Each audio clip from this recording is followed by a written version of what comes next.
Andan keyinki mesele es-sira'u beynel insani ve şeytan. İnsana Kuday Taala karamat, urmat sıy verdi. Biroq oşol urmat sıydı andan tartıp alıp insan özünün karamatını saklap kalış maksatında Kuday Taala şeytan ve insanın ortasında tügöngüs güreş verdi. Kıyamatga çeyin güreş bolaverer. Şeytan seni azgırgısı gelet, sen ondan kaçışına tuğra gelet. Sen urmat sıyın kan saklap kalın hareket kılarsın. Yolda bir masketi vasta seni söksü, sen ağa tenelbeysin. Kaçarsın. Urmat sıyı boluş gerek. Bir gelesi cindi suyuyla vasta, ağa tenelbeysin, kaçarsın. Bu cindi buğa tenelbeş gerek deysin. Yaş bala suyuyla vasta, bar oylasan, al ne kadar erişim mümkün. Koy, ehtiyat boluş gerek deysin. Kırgızda söz var, kazanga yakın bolsan göğsü çıkat, kazanın kara göğsünden kaçarsın. Emne üçün giyim taza saklap kalsın der.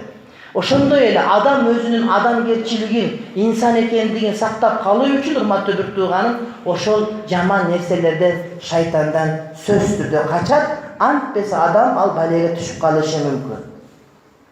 Allah subhanahu wa ta'ala Taha suresinde aytar: وَلَقَدْ أَهِدْنَا إِلَى آدَمَ مِنْ قَبْلُ فَنَسِيَ وَلَمْ نَجِدْ لَهُ عَزْمًا.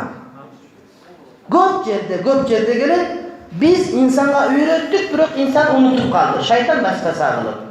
Alemes Adam aleyhisselam peygamber böleleginde beyişke cigorda havene öz bolğanda aytdı. Şeytan azgırığına girdi öyle, buna uşul daraktan cebe girer.